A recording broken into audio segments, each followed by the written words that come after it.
हिमाचल अभी के news room से मैं शांतनु शुक्ला। पेश हैं अब तक के मुख्य समाचार। मंडी में मीट विक्रेता के संपर्क में आए 23 लोग निकले कोरोना पॉजिटिव। हिमाचल में आज सामने आए 70 नए मामले। सीएम जयराम ने केंद्रीय व राज्य योजनाओं के लाभार्थियों का डेटाबेस संकलित करने के निर्देश दिए। पठानिया बोले, वन विभाग के कर्मचारियों को हथियार उपलब्ध करवाने की नीति में होंगे आवश्यक बदलाव। गाय का गोबर खरीदेगा कृषि विभाग, फिर किसानों को केचुआ खाद के रूप में बेचा जाएगा। खाद्य एवं आपूर्ति मंत्री राजेंद्र गर्ग ने कोरोना योद्धाओं के साथ मनाया रक्षाबंधन। कांगड़ा में सख्त हुआ होम क्वारंटाइन, लोगों पर पहरा, फ्लाइंग स्क्वाड भी गठित। शहीद मेजर के पिता की याचिका पर राष्ट्रपति ने दिया शहीदों की कुर्बानी के समानार्थ उचित नीति बनाने का आश्वासन। ऊना में चोरी छिपे पहुंच रहे बाहरी राज्यों से मजदूर, प्रशासन हुआ लाचार। मंडी में क्लास 4 रिटायर्ड महिला कर्मचारी को पोते ने उतारा मौत के घाट। महिला से अनबन के बाद अपनी ही नाबालिग बेटी से दुष्कर्म करता रहा व्यक्ति पुलिस ने किया गिरफ्तार। अब समाचार विस्तार से। आपके स्वास्थ्य का प्रहरी श्री बालाजी हॉस्पिटल, कांगड़ा, हिमाचल। हिमाचल में आज कोरोना के अब तक 70 नए मामले सामने आए हैं। वहीं 53 कोरोना पॉजिटिव ठीक हुए हैं। हिमाचल में कुल आंकड़ा 2773 पहुंच गया है। अभी 1129 एक्टिव केस हैं। अब तक 1616 कोरोना पॉजिटिव ठीक हो चुके हैं। हिमाचल में आज मंडी से 30, सोलन से 25, कांगड़ा से 6, चंबा से 4, सिरमौर से 3, हमीरपुर से 2 मामले सामने आए हैं। मंडी जिला में कोरोना पॉजिटिव पाए गए मीट विक्रेता के संपर्क वाले 23 लोग कोरोना पॉजिटिव पाए गए हैं। शिमला में 16, मंडी में 13, कांगड़ा में 10, हमीरपुर के 6, सिरमौर और चंबा के 3 व सोलन के 2 पॉजिटिव कोरोना से जंग जीते हैं। हिमाचल में आज अब तक 1143 कोरोना सैंपल जांच को आए हैं। इनमें से 468 निगेटिव रहे हैं। आज के सैंपल से 671 पेंडिंग हैं। आज के सैंपल से 4 ही पॉजिटिव मामले सामने आए हैं। वह जिला कांगड़ा से हैं। पिछले कल के 260 से अधिक सैंपल अभी जांचे जाने हैं। सीएम जयराम ठाकुर ने आज यहां से वीडियो कॉन्फ्रेंसिंग के माध्यम से राज्य के सभी डीसी, एसडीएम और बीडीओ को संबोधित करते हुए विभिन्न केंद्रीय और राज्य योजनाओं के लाभार्थियों के प्रभावी डेटाबेस को संकलित किया जाना चाहिए, जो एक बटन के क्लिक पर उपलब्ध हो सके। मुख्यमंत्री ने कहा कि आयुष्मान भारत, हिमकेयर योजना, उज्ज्वला योजना, गृहिणी सुविधा योजना, पेंशन योजनाओं, प्रधानमंत्री किसान सम्मान निधि, आवास योजनाओं, भवन और अन्य संनिर्माण कल्याण बोर्ड, जनधन योजना, मुख्यमंत्री राहत कोष और मुख्यमंत्री चिकित्सा सहायता कोष सहित कृषि, बागवानी और अन्य शहरी विकास विभागों द्वारा क्रियान्वित की जा रही तथा विभिन्न अन्य कल्याणकारी योजनाओं को संकलित किया जाना चाहिए। सीएम जयराम ठाकुर ने कहा कि संकलित किए गए डेटा में लाभार्थी, उसके पिता का नाम, मोबाइल नंबर आदि का पूरा विवरण होना चाहिए। उन्होंने कहा कि संकलित किए गए डेटा को साल में एक बार ग्राम सभा की बैठक में रखना होगा। संबंधित उपमंडलीय स्तर पर सभी संबंधित विभागों के साथ बैठक करनी चाहिए।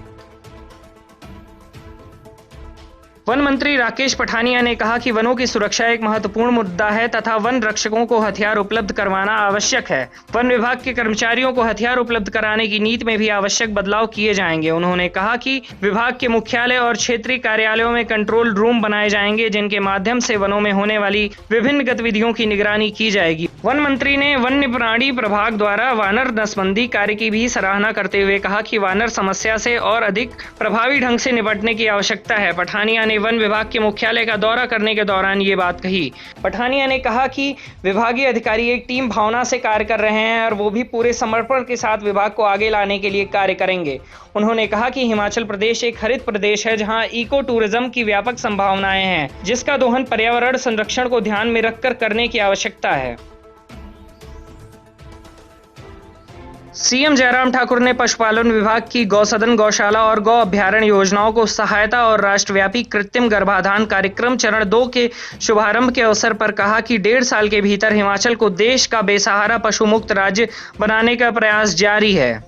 उन्होंने कहा कि इस क्षेत्र में हिमाचल देश का अग्रणी राज्य बनकर उभरेगा। कृषि, ग्रामीण विकास, पंचायती राज एवं पशुपालन मंत्री वीरेंद्र कंवर ने कहा कि राज्य के 7 जिलों में 7 गाय अभ्यारण्य स्थापित किए जाएंगे, जिन्हें जल्द ही क्रियाशील बनाया जाएगा। तो उन्होंने कहा कि कृषि विभाग गौ अभ्यारण्यों से गाय के गोबर को खरीदेगा और किसानों को केचुए के खाद के रूप में बेचा जाएगा। गौ अभ्यारण्य के क्षेत्रों में चारे के पेड़ लगाने के भी प्रयास किए जाएंगे ताकि गायों को हरा चारा मिल सके। उन्होंने कहा कि राज्य सरकार साल में 2 बार मवेशियों का मुफ्त टीकाकरण सुनिश्चित करेगी।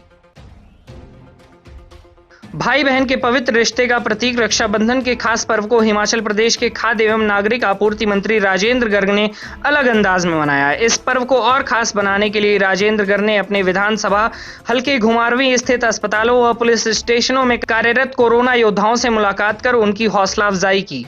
दूसरी तरफ घुमारवीं, दधोल, भटेर व भराड़ी स्थित अस्पतालों में फ्रंट वॉरियर्स के रूप में कार्यरत डॉक्टर, नर्स व सफाई कर्मचारियों सहित पुलिस स्टेशन में कार्यरत महिला कांस्टेबल ने राजेंद्र गर्ग को राखी बांधकर अपनी रक्षा का वचन लिया। इसके साथ ही राजेंद्र गर्ग सहित बीजेपी मंडल की महिलाओं व युवकों ने कोरोना वॉरियर्स को रक्षा सूत्र भी बांधा। गर्ग ने कहा कि कोरोना संकट काल के दौरान इस महामारी को फैलने से रोकने के लिए कोरोना योद्धाओं ने अपनी अहम भूमिका अदा की है। शेष समाचार ब्रेक के बाद। Shri Balaji multi speciality hospital Kangra, जहां आपको एक ही छत के नीचे मिले बेहतरीन चिकित्सा सुविधाएं, cardiology, laparoscopic, general surgery, neuro surgery, orthopaedics, paediatric, radio diagnosis, urology, gastroenterology, ophthalmology, pathology, medicine, anaesthesia और डेंटल जैसी अत्याधुनिक और बेहतरीन चिकित्सा सुविधाएं, 24 घंटे इमरजेंसी सुविधा, 9 बेड के साथ critical care unit, cardiac monitor और डिफिब्रिलेटर्स, सेंट्रल ऑक्सीजन लाइन और वेंटिलेटर सुविधा। हिमाचल प्रदेश के सबसे बड़े निजी स्वास्थ्य सेवा प्रदाताओं में से एक Shri Balaji multi speciality hospital Kangra राष्ट्रीय स्वास्थ्य बीमा योजना के साथ सूचीबद्ध Shri Balaji multi speciality hospital Kangra BPL परिवारों के लिए अस्पताल में कैशलेस भर्ती होने के साथ ही ईसीएच की भी सुविधा। हमारा पता Shri Balaji multi speciality hospital, Balaji Vihar, Ujjain, Kangra. संपर्क करें 9218411108 पर। Shri Balaji multi speciality hospital Kangra.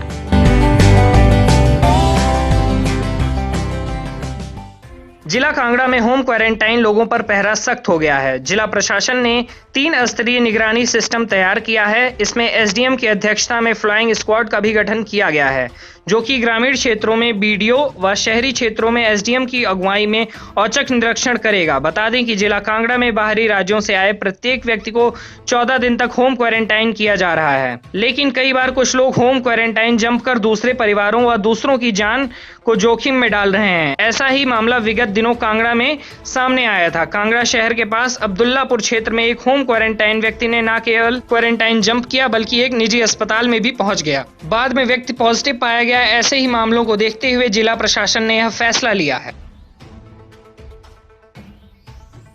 राष्ट्रपति रामनाथ कोविंद ने कश्मीर घाटी में शहीद हुए मेजर अनुज सूद के पिता रिटायर्ड ब्रिगेडियर सीके सूद की याचिका पर समुचित कार्रवाई करने का आश्वासन दिया है। उन्होंने रक्षा सचिव को समुचित कार्रवाई करने के लिए कहा है। बता दें कि यह मामला गत दिनों राष्ट्रपति के समक्ष पत्र के माध्यम से कांगड़ा चंबा से लोकसभा सदस्य किशन कपूर ने उठाया था। शहीद मेजर अनुज सूद के पिता ने एक जन याचिका के माध्यम से सरकार को शहीदों की कुर्बानी के समानार्थ उचित नीति बनाने का अनुरोध किया था। सांसद किशन कपूर ने इस मामले को पूर्ण समर्थन देकर राष्ट्रपति और पीएम नरेंद्र मोदी के समक्ष उठाया है। शहीद मेजर के पिता ने सरकार से एक भावभीनी अपील में अनुरोध किया था कि शहीदों के बलिदान को राष्ट्र गौरव स्वीकार करते हुए शहीदों के परिवार को एक पत्र जारी किया जाए, जिसे हर दृष्टि से प्रमाणिक दस्तावेज समझा जाए, ताकि शहीद के परिवारों को इस प्रमाण के लिए दर दर ना भटकना पड़े।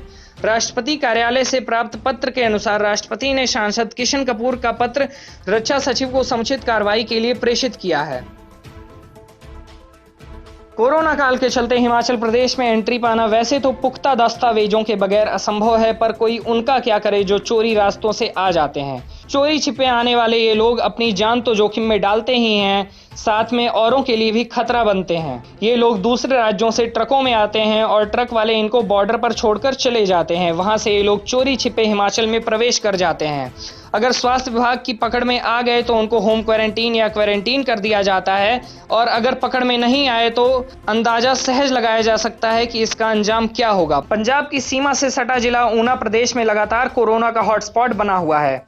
शुरुआती दौर में जिस तरह की सख्ती जिला ऊना के प्रवेश द्वारों पर देखने को मिल रही थी, वह सख्ती आज भी है, लेकिन कुछ लोग पुलिस को चकमा देकर चोर रास्तों से जिला की सीमाओं में प्रवेश कर रहे हैं, जिसमें से ज्यादा संख्या में बाहरी राज्यों से आने वाले श्रमिक ही हैं। रक्षाबंधन के त्योहार के दिन नशा करने के लिए पैसा न देने पर पोते ने दादी की हत्या कर दी।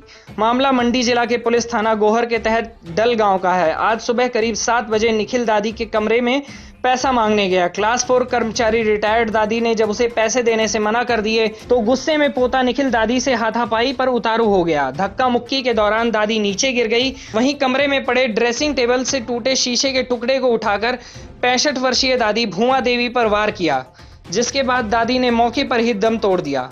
जब तक घर के अन्य सदस्यों और आसपास के लोगों को पता चला तब तक काफी देर हो चुकी थी। पुलिस ने हत्या का मामला दर्ज कर आरोपी को गिरफ्तार कर लिया है। मंडी जिला के बल क्षेत्र में देवभूमि को शर्मसार करने वाला एक मामला सामने आया है। एक कलयुगी पिता ने अपनी हवस मिटाने के लिए अपनी नाबालिग बेटी से ही दुष्कर्म कर डाला। इस संबंध में मां ने पुलिस को दी शिकायत में अपने पति पर अपनी 14 वर्षीय बेटी से दुष्कर्म के आरोप लगाए हैं। शिकायतकर्ता सुंदरनगर में एक किराए के कमरे में रहती है और पिछले काफी समय से उसकी अपने पति के साथ अनबन बताई जा रही है। पिता बेटी को 7 महीने पहले अपने साथ गांव ले गया था, जहां पर वह काफी समय से उसको अपनी हवस का शिकार बनाता रहा। लेकिन जब पिछले माह अपने घर अपनी बेटी से मिलने गई तो बेटी ने उसे अपने साथ हुए दुष्कर्म के बारे में बताया, जिसके बाद उसने पुलिस में शिकायत दर्ज करवाई। एसपी मंडी गुरुदेव चंद शर्मा ने बताया कि पीड़िता की मां की शिकायत के आधार पर पुलिस ने आरोपी के खिलाफ मामला दर्ज कर आगामी कार्रवाई शुरू कर दी है। मामले में आरोपी को गिरफ्तार कर लिया गया है। इसी के साथ आज के समाचार समाप्त होते हैं। नमस्कार। आपके स्वास्थ्य का प्रहरी श्री बालाजी हॉस्पिटल, कांगड़ा, हिमाचल।